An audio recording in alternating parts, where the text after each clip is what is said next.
बहन सहमत हूँ, ठीक है, आप परेशान ना हो, ठीक है, मैं बिल्कुल सहमत हूँ। उनके अगेंस्ट में कौन क्या कह सकता है, ठीक है। चलिए, हमारी तो कोई औकात ही नहीं है। 12 और आएंगे, 22 आ जाएं, 50 आ जाएं, 100 आ जाएं, ठीक है, लेकिन ध्यान रखना है जीते तो इस देश के हैं। मैं अभी एक दिन अखबार में पढ़ रहा था, गुजरात में चुनाव हुए, हिमाचल में चुनाव हुए, यूपी में, उत्तराखंड में, तमाम जगह चुनाव हुए, मणिपुर में चुनाव हुए। तो भारत के नेता, पता है, भारत के नेता मतलब बहुत बड़े आदमी होंगे शायद, मुझे तो पता भी नहीं, मैं तो कल्पना भी नहीं कर सकता, मैं तो उनके सामने एक चींटी भी नहीं हूँ, पैर रख देंगे तो कुचल जाऊंगा। तो वो घर घर जाते हैं, वो घर घर जाते हैं। आज गृह मंत्री जी ने, आज इन मंत्री जी ने एक दलित के घर में जाकर के भोजन किया, एक एससी के घर में जाकर के भोजन किया, गरीब के घर में जाकर के भोजन किया। मैं बड़ा खुश होता हूँ, क्या बहुत अच्छी बात है कि हमारे प्रधानमंत्री जी, हमारे होम मिनिस्टर साहब, हमारे मुख्यमंत्री साहब या हमारे जो भी मंत्री हैं वो जाकर के गरीब के व्यक्ति के घर में जाकर के भोजन कर रहे हैं। एक बात कहता हूँ, चैलेंज देकर के कहता हूँ, मैं रहूँ या ना रहूँ, ये वीडियो 100 साल रहेगा, आने वाली पीढ़ियां हमसे पूछेंगे कि तुमने क्या किया था। मैं एक बार कहता हूं कि कोई भी विधायक, मंत्री तो छोड़ो, कोई भी विधायक आकर के इन लड़के लड़कियों के साथ सुबह 5 बजे उठ करके रेस लगा दे। ये 5 किलोमीटर की रेस लगा करके आते हैं और गाय को चारा डालने के बाद जाते हैं 5 किलोमीटर की रेस लगाने। इनके साथ खाना मत खाओ भाई, इनके तरह का जीवन एक दिन जी के देख लो, इनके तरह का जीवन एक दिन जी के देख लो। 5 किलोमीटर आओ रेस लगा करके आओ, उसके बाद ये बेचारे जैसे भी अपना घर का काम करते होंगे, तैयार होकर के साइकिल खींचते हुए किसी की कोचिंग के दरबार में माथा टेकने जाते हैं कि प्रभु मुझे पढ़ा दो, मेरा जीडी में नंबर आ जाए। ये 2 घंटे 3 घंटे वहां पढ़ने के बाद 16 किलोमीटर साइकिल चला करके फिर अपने घर पहुंचते हैं। और फिर जब घर ये पहुंचते हैं ना, जैसे रोटी जैसी मिलती होगी जिसके परिवार में, जो भी है भगवान जाने, है ना, उसके बाद फिर ये शाम को रेस लगाने जाते हैं।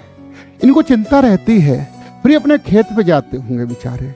मैं तो एक ही रिक्वेस्ट करता हूँ, खाना मत खाना किसी घर पे जाकर के, एक तरह इस युवा के तरह जीवन जी के दिखा दो, एक दिन जी के दिखा दो इस जीवन को।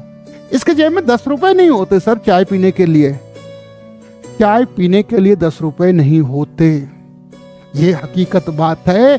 इस भारत, जहां पे हम कहते हैं डेमोग्राफिक डिविडेंड, जहां पे हम कहते हैं भारत दुनिया का सबसे बड़ा जनआंकी लाभांश प्राप्त कर रहा है, आप क्या बात कर रहे हो सर?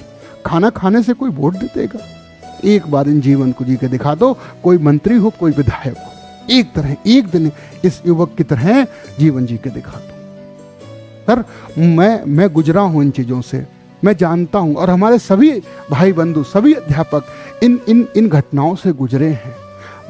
आपको कभी खाना खाने की छोड़ो से जरूरत ही नहीं पड़ेगी, एक दिन का जीवन जी के दिखा दो इस युवा की तरह। ये वो नहीं है जो जीडी की तैयारी कर रहे हैं, जिन्होंने एसी में पैदा हुए और मरेंगे भी एसी में। ये वो हैं जो पैदा हुए किसी एक घर के कमरे में जाकर के, खुला आसमान इन्होंने देखा। अब ईश्वर जाने किसकी जिंदगी कैसी होगी, कितनी होगी, कैसे मरेंगे, ये हमें तो नहीं पता।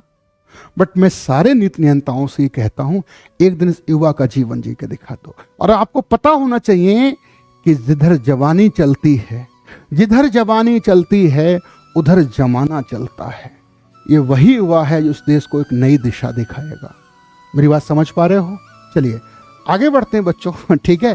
कभी युवा की बात करते मैं बहुत ज़्यादा इमोशंस में आ जाता हूँ, बहुत भावुक हो जाता हूँ, क्योंकि सपनों की तुरंत तुम क्या जानो सर। 2 करोड़ की कार से पूरी मीडिया, ऋषभ भाई का एक्सीडेंट हुआ, ऋषभ पंत जी का, दिल्ली से रुड़की जाते समय, पूरी मीडिया इस बात पे लगी हुई कि उर्वशी रटोला ने क्या कहा। पूरी मीडिया इस बात पे लगी हुई है कि ऋषभ पंत झपकी आ गई, उसमें गड्ढा था। अरे तुमको दिखाई नहीं देता है कि युवा ने फांसी लगा ली? अरे मीडिया वालों शर्म करो। मैं बार बार नहीं कहता हूं, मुझे बहुत दुख होता है। नेट खोलो तो उर्वशी रटोला, नेट खोलो तो ऋषभ पंत, ठीक है, मैं उनका सम्मान करता हूं, बहुत युवा क्रिकेटर है, देश का भविष्य होगा जा करके, भगवान इसको लंबी आयु दे, जल्दी वो ठीक हो जाए, वर्ल्ड कप खेले, सब कुछ खेले, वो ना खेले लेकिन आईपीएल तो खेलेगी, खेल ही लेगा। तुमको ये नहीं दिखाई देता यार, कितने युवा सड़क पे चलते समय बेचारे सुबह 5 बजे कोहरे में रेस लगा रहे होते हैं, उनको एक गाड़ी आकर के कुचल जाती है, तुमको नहीं दिखाई देता? सारे शर्म करो, डूब के मर जाओ चुल्लू भर पानी में मीडिया वालों। तुमको ऋषभ पंत और उर्वशी रटोला दिखाई दे रहा है। वो लड़की जिसको 12 किलोमीटर तक घसीटा गया सुल्तानपुरी में, तुमको दिखाई नहीं दी क्या? तुम चुप थे क्या उस दिन? कौन बोलेगा, कौन कहेगा? अरे हम जैसे लोग बोलेंगे तो हमारा भी एक गुमनामी के चेहरे में आप नाम उसको कर दोगे। बच्चों ध्यान रखना है, ध्यान रखना है। हाँ, इस देश के लिए पैदा हुए, इस देश के लिए मरेंगे, ये बिल्कुल सही बात है, इसमें कोई संदेह नहीं है। भारत जैसी जन्मभूमि पर, भारत जैसी मिट्टी पर हमको जन्म मिला जहां पर भगवान ने जन्म दिया। लेकिन एक बार हमारे नीति नियंताओं और इस मीडिया से मेरा एक उद्देश्य है कि ठंड में ठिठुरते हुए एक बच्चे को भी दिखा दो। चलिए आगे बढ़ते हैं बच्चों, क्या कह रहा है निम्नलिखित में। चलिए, थैंक यू, आपका जुड़ने के लिए धन्यवाद।